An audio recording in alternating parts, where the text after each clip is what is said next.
Bom dia, amada igreja. Prazer poder estar novamente aqui. Espero que ontem tenha sido um tempo edificante e as reflexões tenham fazido efeito. O propósito da pregação sempre é trazer resultados práticos. Então, o resultado da pregação deve ser uma vida de gratidão, uma vida alegre, deve ser chegar hoje no templo com outro espírito, com outro coração.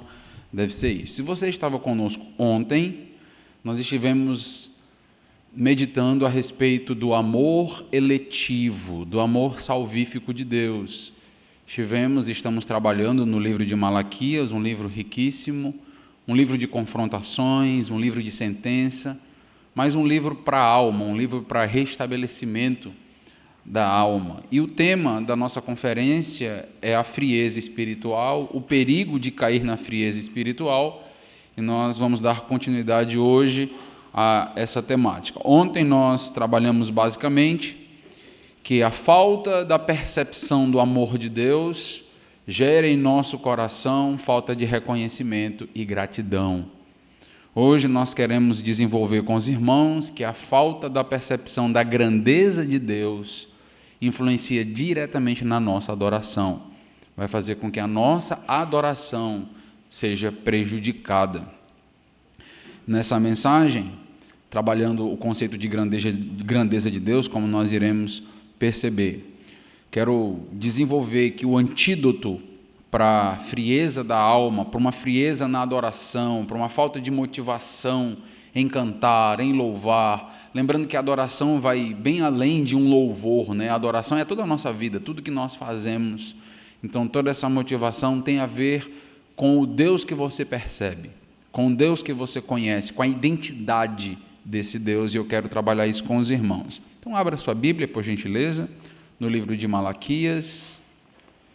Uma das questões e dos quesitos de pregar Malaquias que nos beneficia é que é fácil de achar, né? É como o Apocalipse, que foi pregado aqui, estava acompanhando as mensagens do pastor Mauro, acompanhei aí várias das mensagens, até porque eu sou um dos professores de Apocalipse no seminário, então fui assistir as mensagens, então para aprender também com o pastor e poder repassar o material cada vez com mais qualidade. E também é fácil de encontrar, né? O livro de Apocalipse, você vai para o último livro, Malaquias, vai para os Evangelhos, volta um pouquinho e você já encontra.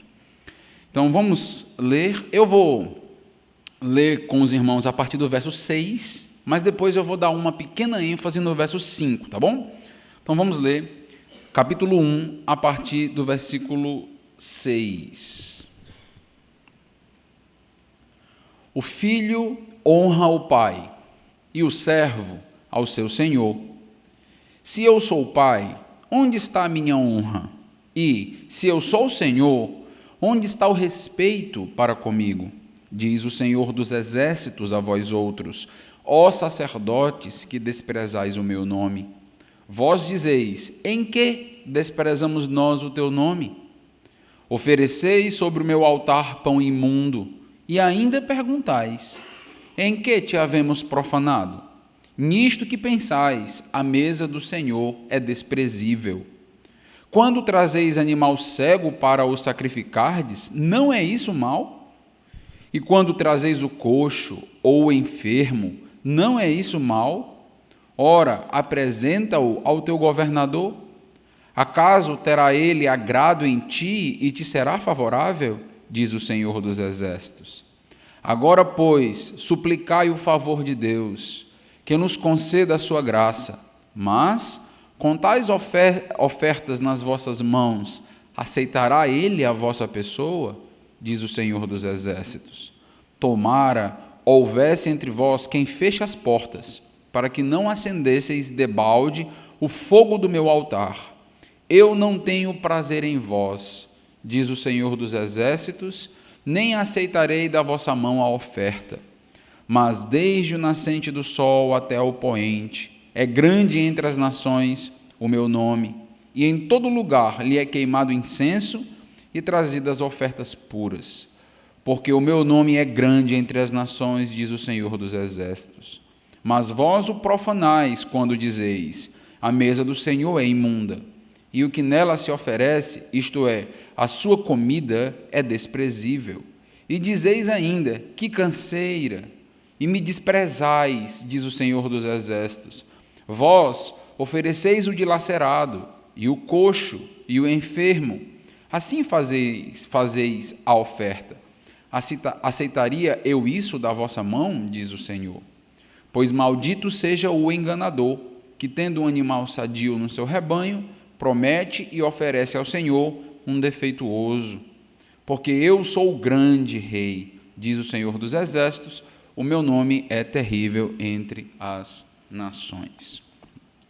Como eu disse para os amados irmãos, nós vamos explorar um pouco esse texto belíssimo, riquíssimo, mas eu quero chamar uma atenção dos amados irmãos para o versículo 5, que nós não lemos ontem. Então, o versículo 5 do capítulo 1, perceba comigo, os vossos olhos o verão, e vós direis, grande é o Senhor também fora dos limites de Israel. Este é o verso base para toda a continuidade do capítulo 1. O capítulo 5, ele adentra, ele inicia toda a estrutura, toda a base daquilo que vai ser percebido agora na continuidade do texto. E o versículo 5, ele nos obriga a fazer uma pergunta inicial, uma questão, levantar essa problemática. Nós temos conhecido a grandeza de Deus em nossas vidas. O texto nos diz, um dia vocês reconhecerão a grandeza do Senhor, quão grande Deus é. E o propósito dessa mensagem, hoje pela manhã, dessa primeira mensagem, é que nós reconheçamos a grandeza do Deus que nós servimos, porque isso vai impactar diretamente na maneira que nós o adoramos, na maneira que nós o servimos, quando nós o percebemos da maneira bíblica, da maneira correta. Uma vida espiritual ativa, uma vida espiritual vibrante, depende diretamente de como nós percebemos e conhecemos a Deus. Depende do Deus que nós adoramos, dos atributos, das características deste Deus. Então, logo de início, é importante afirmar que se, por algum motivo, você não consegue ou não tem pensado em Deus da maneira que de fato Ele é, se você não conhece o Deus das Escrituras, se o teu conceito a respeito de Deus não foi retirado daquilo que foi revelado, você vai ter problemas com a sua vida espiritual. Você vai ter frieza na sua alma. C.S. Lewis, escrevendo um livro chamado Cartas do Inferno, ele vai trazer um alerta a respeito da maneira que nós percebemos a Deus. E ele vai nos alertar que muitas das vezes nós percebemos a Deus de uma maneira incorreta, ou, na realidade, projetamos, criamos um Deus para adorar, uma imagem de um Deus que não é o Deus retirado das Escrituras. Isso vai gerar frieza na nossa alma. Quando nós não adorarmos o Deus tal qual Ele foi revelado, nós teremos prejuízo na nossa adoração e a motivação não será adequada. Você tem conseguido vislumbrar, perceber a majestade de Deus, perceber que Deus de fato é um rei entronizado, soberano, grandioso, que estendeu a destra para nós, usando aqui uma linguagem veterotestamentária, e Ele estendeu a destra para que nós pudéssemos ter acesso à sua presença sem mérito algum. Frieza espiritual, como nós vamos perceber aqui no livro, está diretamente ligado à identidade do Deus que nós servimos. Frieza espiritual está diretamente ligada ao Deus que nós conhecemos. O contrário também é verdadeiro. Se conseguirmos ter uma visão, uma percepção da glória de Deus, e os irmãos podem notar que Antigo Testamento, Novo Testamento sempre nos dá um vislumbre da glória de Deus. Então Isaías teve uma visão da glória de Deus, de quem Deus é, e aquilo o motivou para uma obra missionária. Isaías capítulo 6 fez com que Isaías se percebesse como um pecador, como um homem de lábios impuros, e a partir daquilo Isaías foi comissionado a fazer uma obra grandiosa em Israel. Em Apocalipse também nós temos o capítulo 4 e o capítulo 5, com os vislumbres do trono, da graça de Deus, da glória de Deus. E a Bíblia quer que nós percebamos isso, a Bíblia quer que nós olhemos para Deus e saibamos quem é Deus, que Deus está entronizado. A própria oração que Jesus nos ensina, a oração do Pai Nosso em Mateus, capítulo 6, no Sermão da Montanha, ele começa dizendo: Pai Nosso que estás no céu. Ele é um Pai íntimo, nós temos relacionamento com Ele, devemos ter, mas ao mesmo tempo Ele é transcendente, Ele está nos céus, e nós precisamos perceber Ele para que nós não tratemos Deus como um comum, como um de nós, apesar da intimidade e da proximidade que nós temos com Ele. Então, esta percepção a respeito de Deus vai influenciar e influenciou, como eu quero notar com os irmãos, a maneira do povo de Israel adorar a Deus. O início da sessão, a partir do versículo 6, começa apontando para duas relações comuns e bem conhecidas dentre o povo de Israel e também familiar para nós. A primeira relação, ou o primeiro paralelo que Deus vai estabelecer é o paralelo entre um relacionamento pai e filho. E ele vai também estabelecer um segundo paralelo, que é um paralelo que nós chamamos de suzerano-vassalo, ou um relacionamento senhor-escravo acontecendo. E Deus vai, então, fazer uma analogia entre o relacionamento que Ele tem com o seu povo e o relacionamento que nós temos com os nossos familiares, com as autoridades na nossa própria família, e o relacionamento que nós temos com os senhores, com aqueles que ocupam cargos dentro de uma sociedade, ou com aqueles que são senhores de escravos. Logo no versículo 6, nós vamos ter a descrição, que é justamente as analogias, os paralelos. O filho honra o pai, primeiro paralelo. Segundo, o servo ao seu senhor, segunda analogia do texto. E agora Deus vai tirar uma conclusão a partir disso. Se eu sou o pai, onde está a minha honra? E se eu sou o Senhor, onde está o respeito para comigo? Note que Deus vai se apropriar dessa hierarquia natural, dessa relação funcional que nós temos dentro da família, que existe dentro do Estado, dentro da sociedade, para que o povo possa entender o seu relacionamento com Ele. Usando aqui uma linguagem mais técnica, João Calvino vai dizer que isso se chama ou é classificado como linguagem por correspondência. O que é isso? Deus se utiliza de uma linguagem que nós possamos compreender. Então, como Deus quer ser tratado, como Deus quer ser honrado, por conta da nossa limitação no entendimento, eu sei que existe muita arrogância, principalmente no meio intelectual, onde não quer reconhecer a sua limitação, sua finitude, mas por conta da nossa limitação em pensar em Deus, pensar no nosso relacionamento, Deus sempre usa essa linguagem analógica, e Ele vai nos comparando a filhos que devem o respeito ao pai. Os irmãos lembram que isso faz parte da lei mosaica, e também um relacionamento com o Estado, um relacionamento com governantes. Romanos 13 vai nos apontar para toda a ideia do respeito que devemos ter para aqueles que estão revestidos ou investidos de autoridade. E Deus vai utilizar esses mesmos paralelos para que a gente possa pensar como nós estamos nos relacionando com Ele. Será que nós estamos nos relacionando com Deus da maneira correta? Será que nós estamos tendo a intimidade devida? Será que o nosso relacionamento com Deus envolve intimidade, mas reverência? Envolve respeito, envolve honra? Ou nós estamos nos apropriando de um relacionamento com Deus indevido? Isso é muito importante, porque se nós nos relacionarmos com Deus de maneira inapropriada, de uma maneira que Deus não autoriza, automaticamente nós vamos ter problema com o relacionamento com Ele. Nós vamos ter frieza espiritual, porque nós vamos estar em pecado, nós vamos estar ultrapassando aquilo que Deus quer de nós.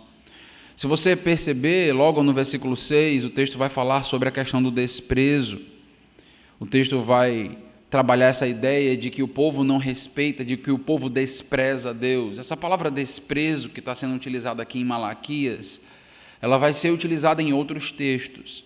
Ela é utilizada, por exemplo, no texto apócrifo de Judite, e essa palavra aparece Judite, vai aparecer em Judite com a tradução fazer pouco caso.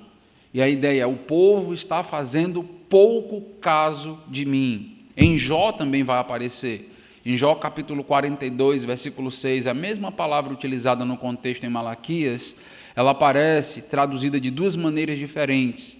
Na versão King James, ela vai aparecer com a ideia de menosprezo. A ideia é, o povo me menospreza. E também nós temos a versão da Sociedade Bíblica Portuguesa sendo traduzida como o povo me renega, o povo me abandona, o povo me desvaloriza. Então esta é a acusação, essa é a sentença de Deus. Você que estava aqui conosco lembra que nós estamos em um ambiente de tribunal e Deus está trazendo a acusação. Qual é a acusação agora de Deus? O povo me renega, o povo não me valoriza, o povo não se relaciona comigo de maneira devida, apropriada, e as consequências disso estão na sua adoração. O povo não me serve da maneira que deveria servir, com a reverência adequada, com a motivação adequada. Nós vamos perceber que Deus fala muito a respeito dos sacerdotes. E na próxima mensagem eu vou falar de maneira muito específica para os líderes, me incluindo toda a liderança, pastores, diáconos, professores, toda a liderança. E na segunda mensagem a gente vai refletir um pouco sobre isso. Agora eu quero trazer algumas implicações para todos nós, como igreja. Então é uma analogia marcante, uma analogia importante, e o agravante do que está acontecendo com o povo de Israel é que, além de não respeitar a Deus como respeitavam seus pais, não honrar a Deus como honravam sua liderança, seus governantes, fazer pouco caso de Deus, o pior do vazio espiritual, da frieza espiritual, é que esse povo nem sequer estava percebendo o que estava fazendo. Eles estavam tratando a Deus de qualquer modo, de uma maneira banal, mas o povo não conseguia atentar que aquele comportamento era um comportamento leviano, era um comportamento desprezível. E isso é, de fato, um grande problema. A consciência do povo, usando a linguagem paulina, usando a linguagem de Novo Testamento, a consciência do povo estava cauterizada. O povo não percebia mais que, de fato, Deus não estava se agradando daquela postura e daquela adoração. Nós corremos o risco, como povo de Israel aqui, a ter uma vida cristã medíocre, uma vida cristã superficial. É forte, né? Mas é o que está acontecendo aqui no povo de Israel do Antigo Testamento. Uma vida que desconsidera a presença de Deus, uma vida que não percebe mais Deus no culto, e só percebe Deus no culto se você tiver um grande arrepio, né? Então, sair do culto com uma sensação e me subiu algo, pastor, Mas a verdade, uma verdade que alimenta a mente, e automaticamente essa alimentação alimenta a alma e traz uma vida com Deus, muitas das vezes não é tão valorizada. E não é valorizado por quê? Porque a palavra não tem valor? Porque Deus não está presente? Não. Por causa de frieza espiritual, e nem sequer percebemos. Eu costumo dizer que um dos piores problemas que nós podemos ter é cair no mesmo erro desse povo de Israel. Qual? Estar frio espiritual e achar que é a pessoa mais quente espiritual do mundo. Isso é um problema sério e sutil. Por quê? Porque muitas das vezes eu venho para o culto à noite, eu não perco um culto de ceia, eu participo de todos, faço questão de participar. Eu entrego a minha contribuição ao Senhor mensalmente, sou metódico nisso, mas não é isso que demarca, de fato, um coração pulsante para com Deus. São resultados importantes, mas nós vamos ver, esse povo continuava indo para o culto, esse povo continuava indo para o templo, esse povo continuava sacrificando. Então nós não estamos falando aqui de pessoas que abandonaram a adoração. Nós estamos falando de pessoas que estavam presentes, que estavam continuamente adorando a Deus. Qual o problema? O problema é que o coração daquelas pessoas estava distante de Deus. O problema é que elas tinham um problema de percepção a respeito da identidade do Deus que elas adoravam. No versículo 6, você vai notar a pergunta. Deus vai dizer para aquele povo: vocês estão me desprezando, vocês estão me desvalorizando. E a pergunta do povo é: em quê? Em que nós estamos te desprezando? Lembra que ontem nós estivemos lidando com uma outra questão, né? Deus declarando o seu amor para com o povo, e o povo dizendo: em que o Senhor nos ama? O Senhor nos ama mesmo? Em que? E agora Deus está trazendo uma sentença a respeito da vida de adoração deles. E eles estão dizendo: em que? Nós te desprezamos? Nós não te desprezamos. E agora Deus vai ter que fazer um raio-x da alma, do coração, e Deus vai dizer: pois, já que vocês nem sequer percebem o que está acontecendo, pois agora vocês precisam me dar ouvido, porque agora eu vou explicar algumas coisas que estão acontecendo, algumas coisas que estão em desordem na adoração, para que vocês notem e percebam que de fato isso não faz o menor sentido na adoração ao Senhor. Eu creio, meus irmãos, que esse é o pior estágio da frieza espiritual. É quando nós nem sequer percebemos mais que estamos fazendo aquilo que desagrada a Deus, que despreza a Deus, que não honra ao Senhor. A resposta de Deus vem como uma espécie de martelo forte. Corações duros precisam de grandes marteladas. Então, eu já tenho aprendido isso na prática durante anos. Coração duros precisam ser moldados. E Deus vai fazer isso. Deus vai trabalhar em nossa alma, em nossa vida. E aquele povo adormecido, com frieza espiritual, vai então ter um tratamento de choque diretamente com Deus através de Malaquias. E Deus vai condenar o culto deles. Deus vai dizer, em outras palavras: eu não estou tão interessado em que vocês se reúnam domingo após domingo, naquele contexto era o Shabá, que vocês se reúnam semana após semana, que vocês tragam sacrifícios. Eu não estou tão preocupado com isso, eu não estou tão preocupado com o ativismo religioso. Essa não é a minha grande preocupação. Eu estou preocupado com a maneira que vocês me percebem, com a maneira que vocês me enxergam, com a maneira que vocês me valorizam. Esse é o ponto, porque todo o restante vai ser uma consequência da visão de vocês, do coração de vocês.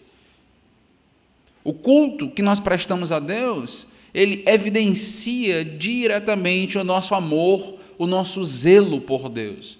Por isso que muitas das vezes líderes, pastores, diáconos são tão zelosos pelo culto, e muitas vezes nós não entendemos o porquê.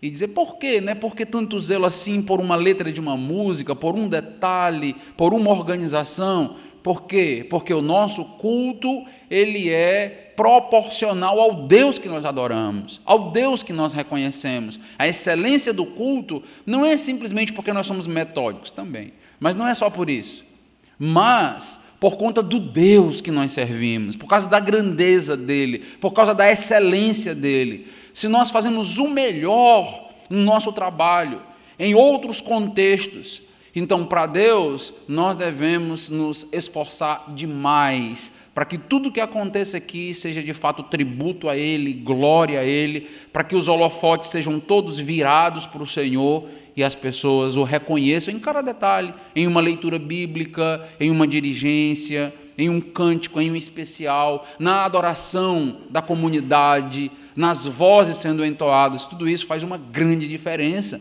na nossa adoração a Deus. Se você percebeu, o versículo 7 e 8 é a resposta de Deus dentro desse embate jurídico. Tem uma sentença: me desprezam. Em que me desprezam?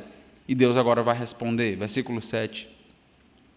Ofereceis sobre o meu altar pão imundo, e ainda perguntais: em que te havemos profanado? Nisto que pensais: a mesa do Senhor é desprezível. Vocês pensam que a mesa do Senhor é desprezível. Quando trazeis animal cego para o sacrificardes, não é isso mal? Será que vocês não conseguem mais perceber o que é mal, o que é bem, o que é bom? Será que vocês não conseguem mais perceber isso? E quando trazeis o coxo ou o enfermo, não é isso mal? Ora, apresenta ao teu governador. Vamos fazer um teste. Apresenta a tua liderança social da comunidade, apresenta para o imperador persa. Lembra que era o contexto de Neemias? Então, vai lá, Neemias, vai pedir lá um favor a Artaxerxes e apresenta isso, apresenta animal assim, vê o que é que vocês vão conseguir do Império Persa ou do governador local. Acaso terá ele agrado em ti? Será que ele vai ser favorável em notar que vocês desprezaram a ele?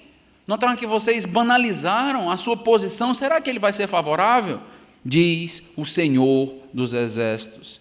Veja o versículo 12 e 13 também. Praticamente uma repetição.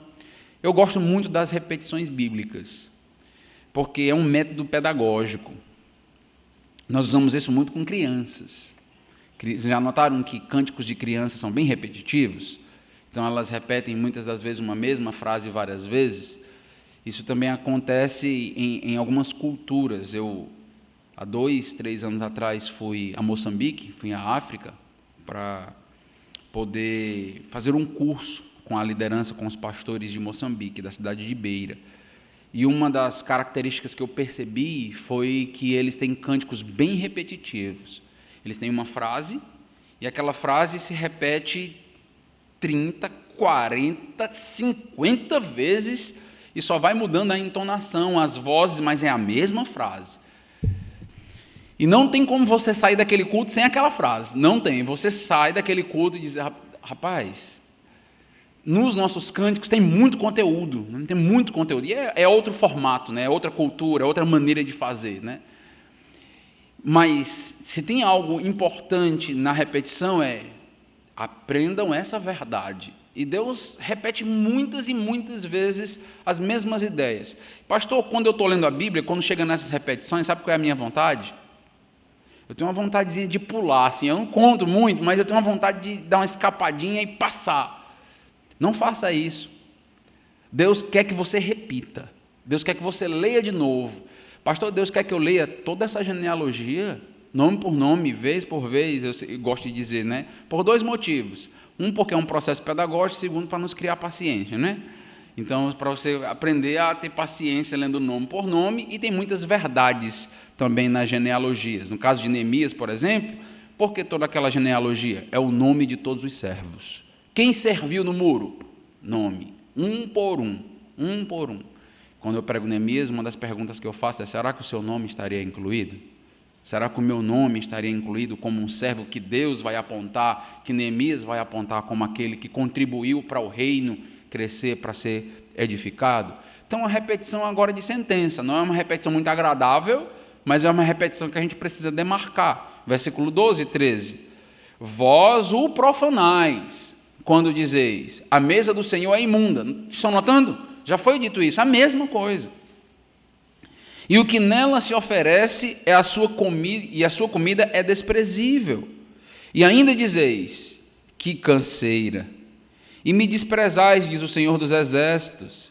Vós ofereceis o dilacerado, e o coxo, o enfermo. Assim o fazeis a oferta, aceitaria eu isso da vossa mão, diz o Senhor. Para entendermos bem essa acusação, nós precisamos voltar um pouquinho e relembrar o contexto da lei, o contexto do Antigo Testamento, o contexto da função sacerdotal, a função dos levitas, ou pelo menos de um grupo dos levitas. Eles tinham a incumbência de cuidar do culto. Cabia a responsabilidade deles fazer com que aquilo que chegasse à presença do Senhor fosse agradável e de acordo com a lei. Deus deu prescrições que precisavam ser obedecidas, seguidas, e o sacerdote tinha esta responsabilidade. A tarefa do sacerdote era conhecer bem a lei, como nós vamos perceber, conhecer bem a palavra, e na hora que o povo trouxesse um sacrifício que estava fora do padrão, que não era aquilo que agradaria a Deus, eles deveriam examinar os animais, examinar as ofertas, e eles deveriam decidir se eram válidas ou não. Era uma responsabilidade sacerdotal. Eles foram chamados para obedecer a palavra de Deus e instruir ao povo naquilo que de fato glorificaria a Deus. Os sacerdotes não tinham autorização de Deus para mudar absolutamente nada no culto a Deus. Nada. O que cabe a um sacerdote? Vai ser a terceira mensagem, a segunda de hoje. O que cabe a um sacerdote? Ser fiel. Fidelidade à palavra, fidelidade a Deus, como nós iremos perceber. Os sacerdotes precisavam simplesmente seguir a lei e ensinar o povo a seguir a lei. Mas o que estava acontecendo? O povo começou a banalizar a presença de Deus, perder o senso de quem eles estavam servindo, perder a identidade de Deus. E eles começaram, então, como consequência da sua falta de visão, trazer animais cegos, enfermos, coxos, trazer animal que era dilacerado. Ali dentro daquele contexto, os irmãos lembram, por exemplo, que uma das responsabilidades de Davi, antes de assumir o reino, era cuidar das ovelhas para que as ovelhas não fossem dilaceradas por animais selvagens. Então, os animais selvagens dilaceravam as ovelhas, e aí o que eles iam fazer com aquele prejuízo? Deus. E eles pegavam aquilo e levavam para o altar do Senhor, porque eles não queriam ter prejuízo de entregar uma ovelha saudável, já que tinha uma que tinha sido perdida. Então, eles levavam os restos mortais daquelas ovelhas, daqueles animais, para o altar do Senhor. E o que os sacerdotes precisavam fazer? Ter coragem. Ter coragem. Meus irmãos, se tem uma coisa difícil na obra do Senhor e no pastorado, na liderança, é ter coragem. Ter coragem é complexo, é difícil. Os irmãos sabem que quando precisa exortar um outro irmão, é preciso ter coragem. E muitas vezes nós não queremos. Muitas vezes a gente precisa exortar e a gente, se puder passar para alguém a responsabilidade, a gente passa. A gente vai fazer isso aí. E isso faz parte da nossa natureza. Uma natureza pecaminosa e covarde. Mas Apocalipse diz que os covardes não herdarão o reino dos céus. Forte, né?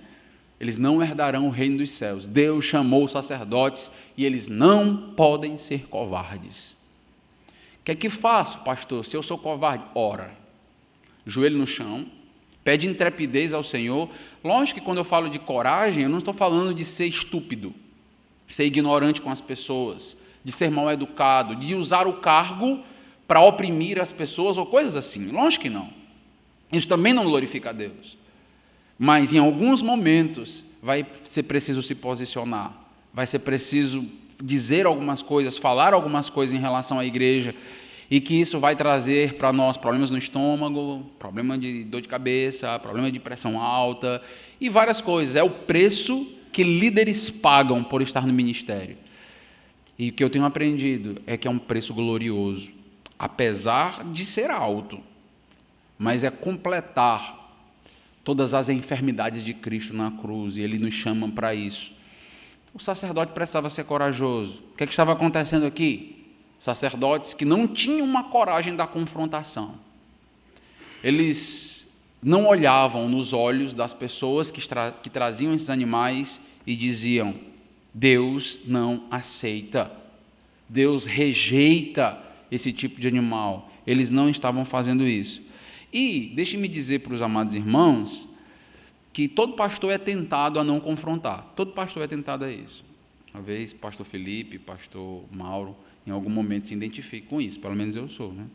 É tentado a não confrontar. Por quê? Porque isso sempre pode trazer consequências da pessoa não ter a maturidade para entender a confrontação, e muitas das vezes a pessoa fazer bico, e a pessoa ainda não ser adulta e espiritual o suficiente para entender que aquilo está sendo feito em amor, em cuidado, e acaba muitas vezes gerando pessoas que ficam contra nós em algum momento, e pode isso acontecer. Mas é importante, é necessário. E eles precisavam dizer: o que vocês estão sacrificando não é aceitável diante de Deus. Eles precisavam dizer isso. Eles estavam dizendo isso? Não. E nós vamos aprender, inclusive, na segunda mensagem, quando a igreja possui sacerdotes covardes, homens que não são homens de Deus, a igreja definha. A igreja definha. E espiritualmente nós precisamos de líderes fortes. Como eu já disse, forte aqui no sentido de temente a Deus, de alguém que ama a Deus, como nós vamos perceber nas próximas mensagens. Mas isso é necessário. Frieza espiritual advém de entregarmos qualquer coisa para Deus e ninguém comentar, e ninguém falar nada, e com aquela visão de que simplesmente tudo que a gente entregar está bom e nós agradecemos, muito obrigado por tudo aquilo que está fazendo. Os sacerdotes recebiam tudo aquilo que era desprezível, e o que eles faziam? pode continuar, entreguem, tragam, o importante é trazer, o importante é fazer. E Deus vai ter que interferir, porque quando os sacerdotes não são fiéis, Deus tem que, de alguma maneira, interferir no processo. O povo não estava percebendo que a lei mosaica estava sendo infringida. Então, eu vou só citar os textos, os irmãos que querem anotar, fiquem à vontade. Levítico 22, 20, Deuteronômio 15, 21, nos apontam que os sacrifícios deveriam ser perfeitos, que esses sacrifícios não poderiam ter defeito. E nós entendemos, à medida que a revelação prossegue, nós entendemos que isto deveria ser desta forma, porque o sacrifício apontava para o Cordeiro de Deus que tira o pecado do mundo. Lembra de João Batista? Apontava para Cristo. Então, aqueles animais, eles tinham um significado grandioso dentro daquele contexto. Não poderia ser da minha maneira, da minha forma de pensar. E muitas das vezes a nossa adoração não pode ser da maneira que a gente bem quer e bem deseja. Precisa ser da maneira que Deus é honrado, da maneira que Deus é glorificado, da maneira que Deus exige.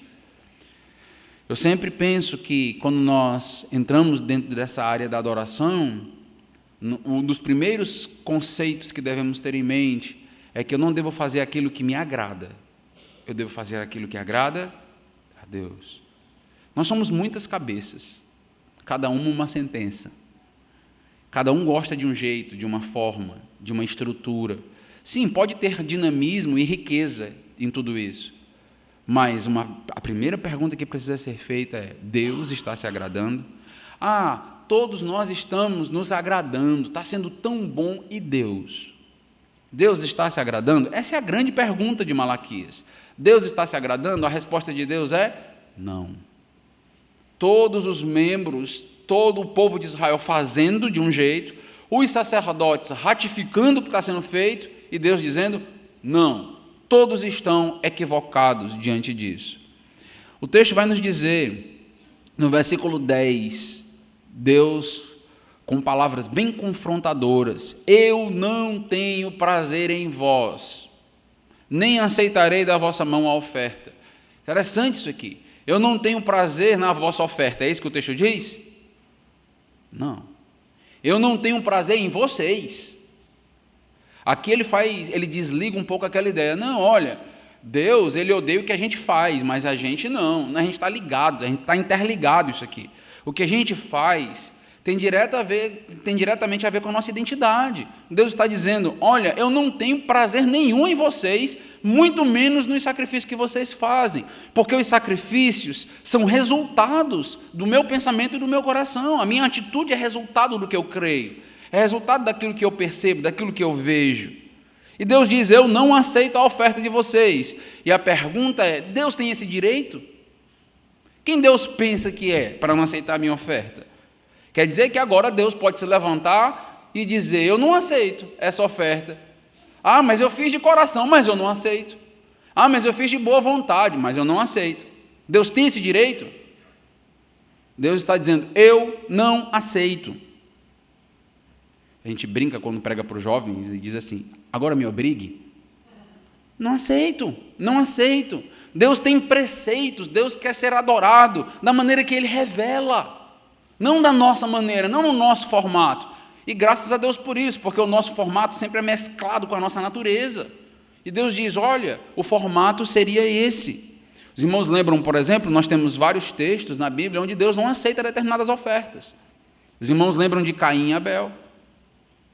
Deus diz: eu não aceito a oferta de Caim. Não aceito, não aceito. E aí nós precisaremos entrar numa outra mensagem, né, para o porquê e tudo mais. Eu gosto sempre de um texto que é 1 João 3 e 12, que basicamente diz: Caim era do maligno. Isso explica muita coisa. 1 João 3 e 12. Então, assim, mas por quê, né? Será que Deus, ele está fazendo uma seletividade? Será que Deus, ele gosta mais de carne do que de vegetais? Não tem a ver com isso, né? Tem a ver com o coração. Caim era do maligno. Ele não estava com o coração direcionado para Deus, ele não estava fazendo aquilo que agradava a Deus. E a própria linguagem que é usada no contexto de Caim e Abel é que quando Abel oferece, Deus se agrada das primícias e da gordura deste. Não existia lei ainda lá em Caim e Abel. A lei vem lá em Moisés, mas a linguagem é da lei. Primícias e gordura é uma linguagem da lei. Quando Moisés escreveu Gênesis, ele escreveu para as pessoas que já conheciam a lei. Ele está explicando algo que vem antes da lei, mas os ouvintes conheciam a lei. Então, todos que ouviam Moisés naquele contexto, entendiam o que agradava a Deus. O que agradava a Deus? A gordura e as primícias, porque era aquilo que estava de acordo com o contexto da lei. E Abel vai agradar a Deus dentro desse conceito. Deus vai desprezar, vai rejeitar. Nós temos vários outros textos trabalhando esse contexto de Deus não aceitando alguns tipos de oferta.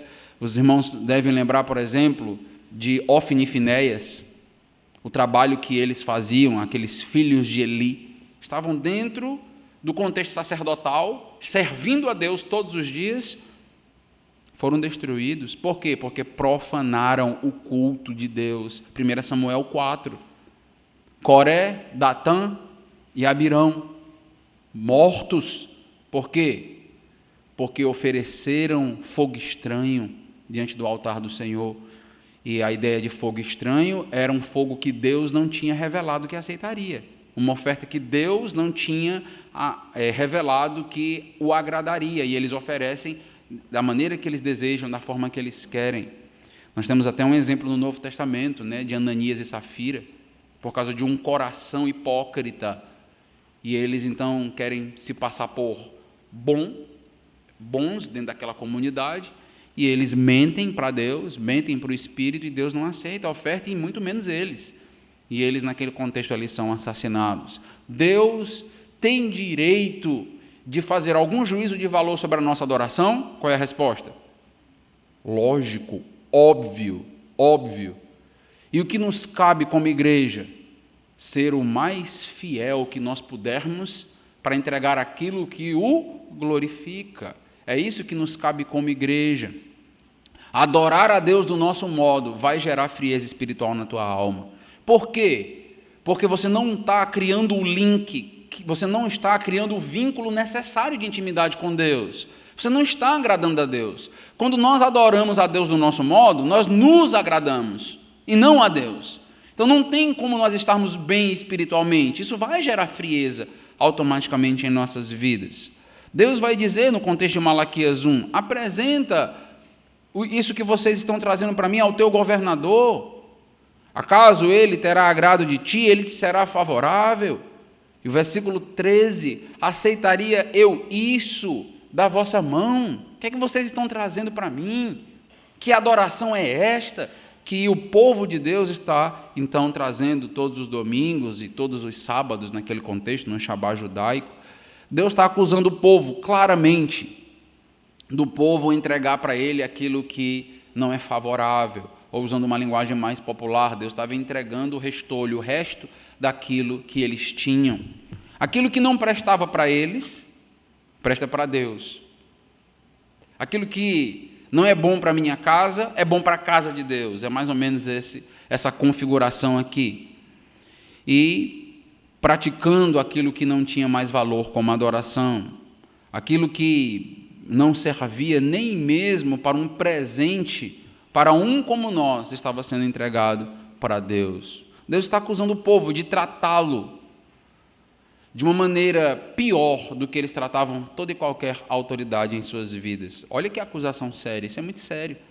Nós podemos correr esse risco de tratar Deus de qualquer forma, tratar Deus de qualquer jeito, de chegar em um culto sem perceber a presença de Deus, sem entender ao Deus que nós estamos servindo. Nós podemos correr esse risco em algum momento?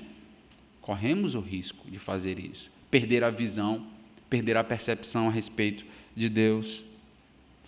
Meus irmãos, ainda nos dias atuais, nós presenciamos no meio evangélico uma visão míope a respeito de quem Deus é. A correção de tudo isso que vai e está acontecendo aqui dentro do contexto de Malaquias é falta de visão. É falta de percepção da identidade do Deus que nós servimos e do Deus que nós adoramos. Nós vemos dentro de contextos evangélicos, dentro desse contexto gospel que nós vivemos, né, dentro dessa Babel evangélica que nós estamos, nós vemos cultos sendo preparados de qualquer jeito, em cima da hora, sem a devida responsabilidade, sem os devidos ensaios que são necessários, sem zelo, sem respeito por Deus. Muitas vezes as pessoas acabam chegando nos cultos em cima da hora, sem a concentração devida, meio que atabalhoados, né, por causa da nossa rotina, e nós acabamos muitas vezes com o culto prejudicado, porque nós já chegamos a 1000 por hora, e nem conseguimos parar para orar, porque a mente está a 1000 por hora. E o culto acaba sendo desvalorizado, prejudicado. O que nós precisamos entender? E nós já sabemos disso, só precisamos ser relembrados. Deus, o Deus que nós servimos é o Deus do universo, o Criador de todas as coisas. Nosso Deus não é um Deus pequeno, não pode ser adorado e receber tudo e qualquer coisa, ser adorado de qualquer jeito.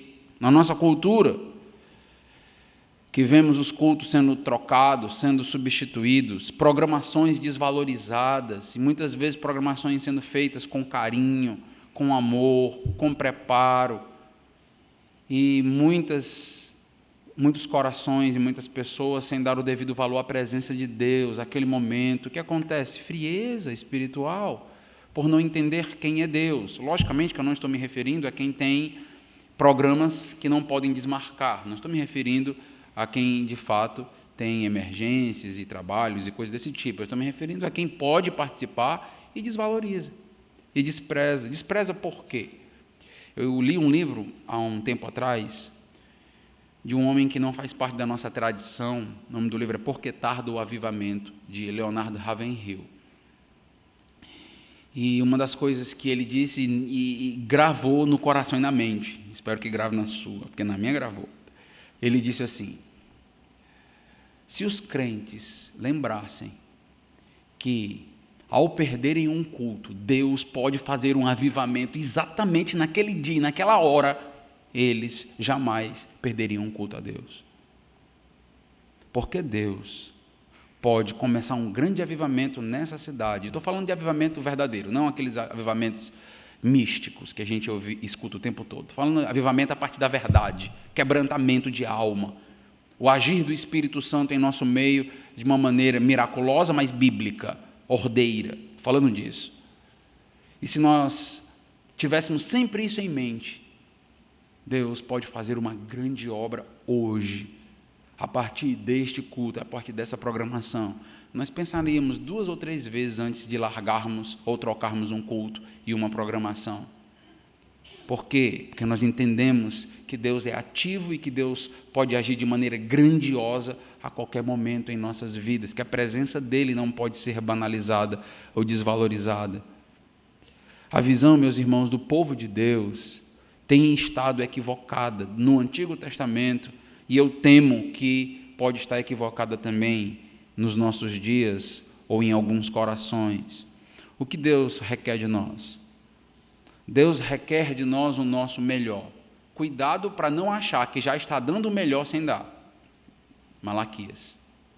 Não, estamos com a consciência tranquila. Deus dizendo, estão me desprezando. Não é comigo, a mensagem é para o fulano. Se ele tivesse vindo hoje, era para ele. Essa daí ele precisava ouvir. Não. Deus quer falar com o seu coração, e muitas vezes são com os corações que acreditam que estão aquecidos, que pensam que estão fazendo o melhor, e Deus quer balançar as estruturas e dizer, será que é o melhor mesmo? Repensa, para, reflete. Será que você não poderia dar um pouquinho mais, não poderia se dedicar um pouquinho mais? Será que não pode ter mais excelência na tua adoração? E Deus quer falar conosco mesmo, quer falar com cada um dos líderes e com cada um que está aqui. Será que temos desprezado a Deus de maneira pública, clara? Uma das coisas que eu mais tenho temor, como pastor, é que incrédulos, descrentes, participem de um culto nosso e não percebam vida, coração palpitante pelo Senhor, amor, paixão, grandeza, organização, porque é resultado de quem nós somos e do Deus que nós servimos. Eu sempre bato nessa tecla.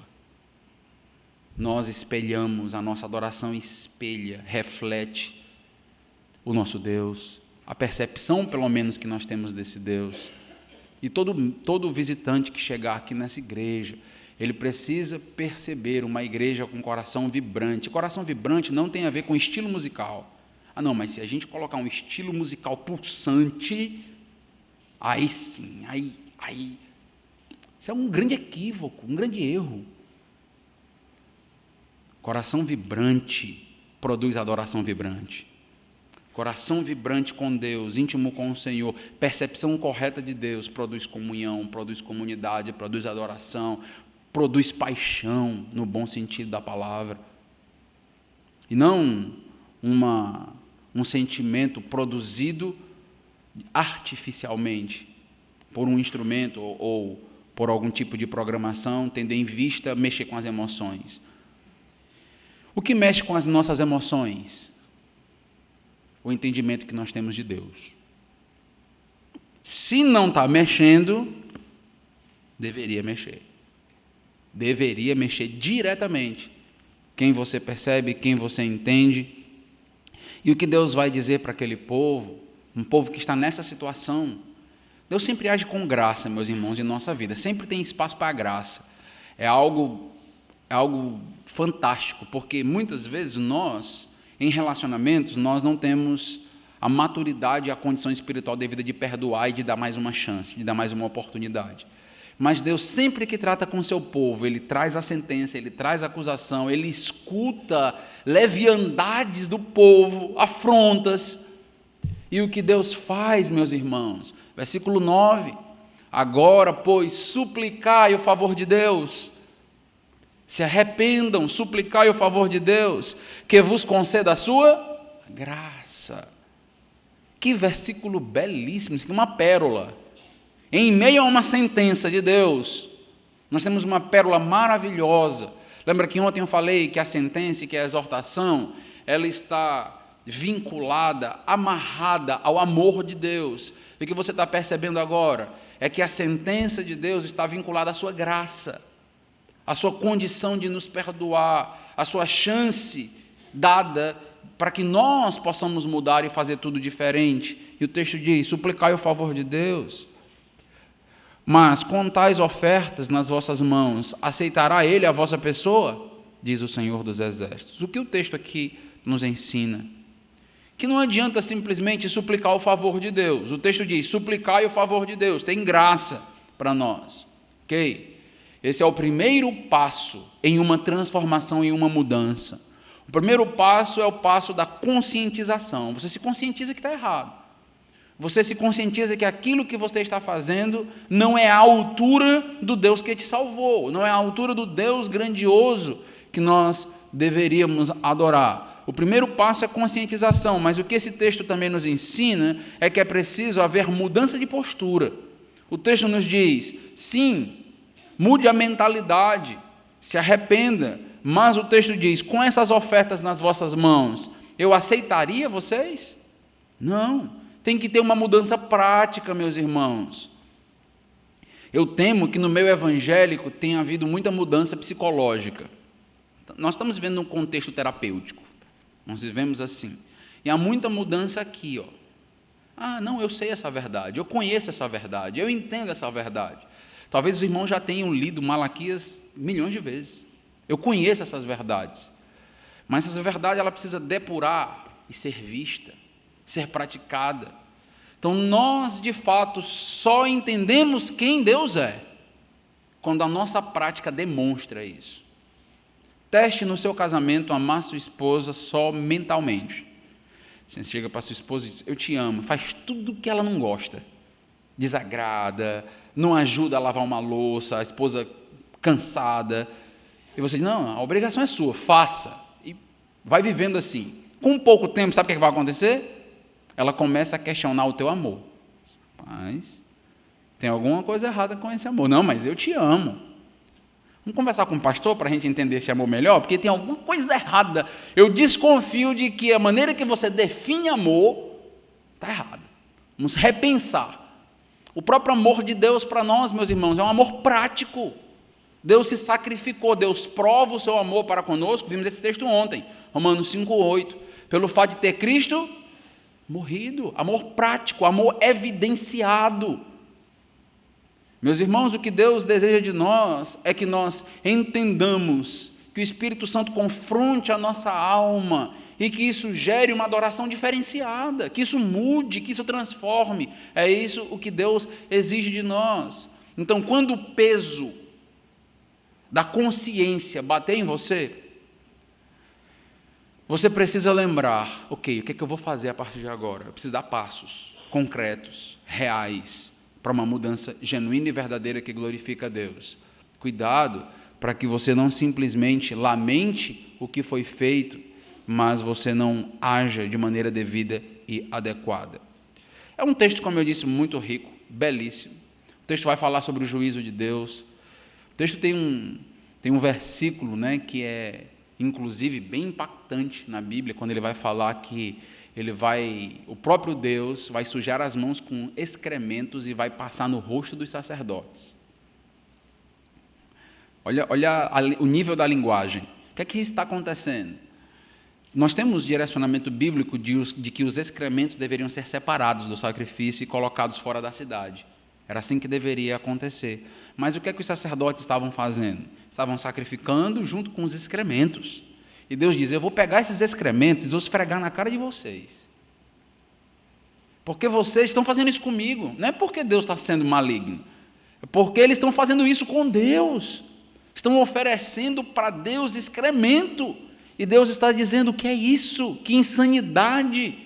Sacerdotes, se preparem, eu vou tratar com vocês. Se preparem. O que está acontecendo, meus irmãos, nesse contexto? O que está acontecendo? Por que o povo chegou a uma frieza espiritual desta, nesse nível? O que aconteceu? E a proposta do capítulo 1, para mim, ela é simples e bela. O povo perdeu a percepção da grandeza de Deus. Como nós podemos perceber isso? Primeira vez que fala sobre a grandeza de Deus está no versículo 5.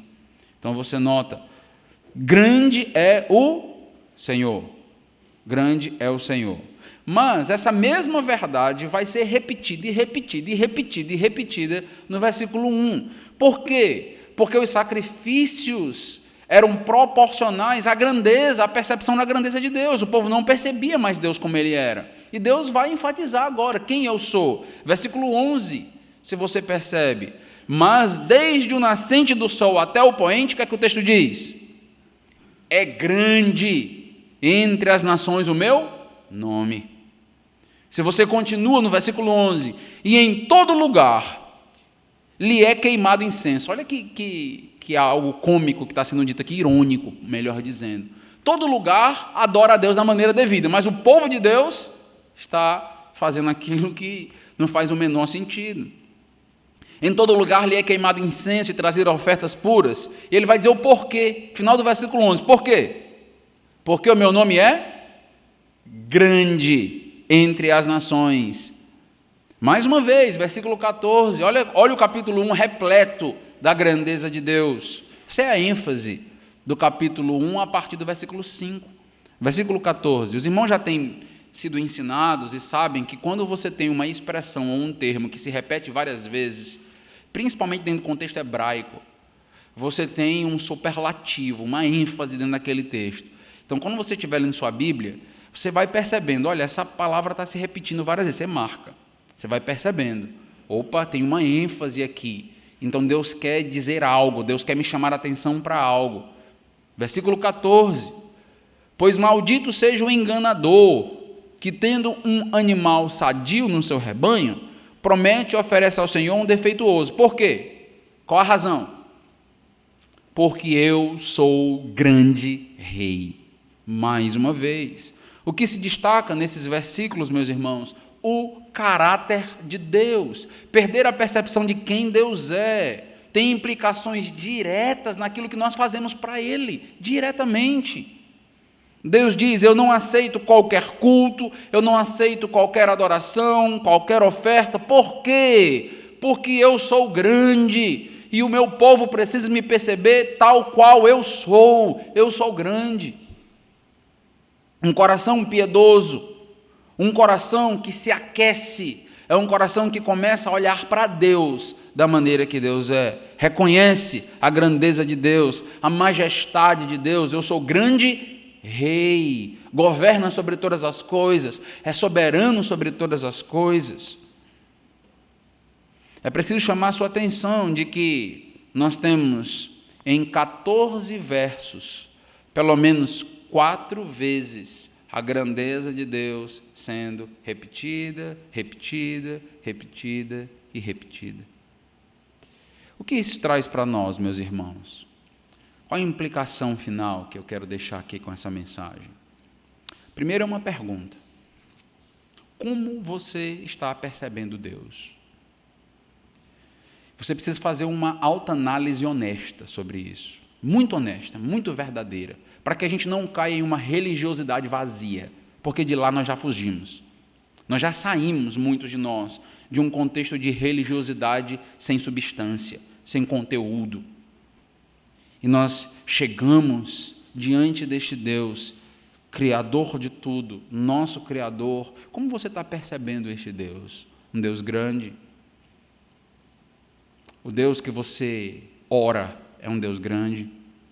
O Deus que você lê a palavra inspirada por Ele é um Deus grande. O Deus que você canta, é um Deus grande.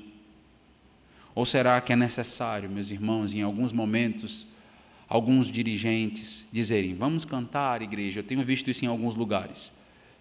Vamos cantar, igreja, igreja, vamos cantar. Meus irmãos, coração do crente que percebe Deus grande não precisa desse tipo de motivação, porque o que nos motiva a cantar e expressar o que está na alma é a percepção da beleza, da grandeza e da majestade dele. Se Deus não nos motiva, tenho certeza mais do que absoluta de que não vai ser um dirigente ou um pastor que vai te motivar. Não vai. Você pode até cantar um pouquinho mais forte, mas a alma não está bem. A motivação vem de Deus. Próximo cântico que você entoar, hoje pela manhã ou à noite, próximo cântico, que saia da tua alma, a partir da percepção do Deus que você está adorando. Um Deus infinito, majestoso, belo, um Deus com todas as descrições bíblicas. E isso faz uma grande diferença em uma igreja, uma grande diferença em um coração. O que aquece um coração frio espiritualmente? A percepção de quem Deus é. Vou repetir e vou orar para encerrar. O que aquece um coração que está em frieza espiritual? A percepção de quem Deus é, de sua grandeza. Vamos orar. Deus amado, Deus todo-poderoso, nós somos tão pequenos, reconhecemos nossa limitação, sabemos da nossa fragilidade e pecado. Eu te agradeço, ó Deus, por poder expor a tua grandeza e reconheço desde já que não consigo, ó Deus, expor a tua grandeza de maneira devida. Que eu dependo do teu Espírito Santo para implantar essa grandeza em cada coração e mente. Ó Deus, nos enche com os teus atributos, nos dá percepção do teu trono, nos dá percepção da tua soberania, nos dá, ó Deus, percepção desta grandeza que se repete vez após vez em Malaquias, porque o povo perdeu a percepção. Ó Deus, que a nossa adoração seja resultado da nossa visão grandiosa do Senhor, e que o nosso coração tristonho, apático, letárgico, receba um tratamento de choque a partir deste Deus tão grandioso e maravilhoso, que olhou para nós e resolveu estender a mão, mesmo sendo nós tão finitos e desprezíveis, como um pingo que cai de um balde, como diz Isaías 40, são todas as nações, e o Senhor olhou para nós e agiu com caridade, com misericórdia. Obrigado por termos a percepção de quem o Senhor é. Em nome de Jesus. Amém.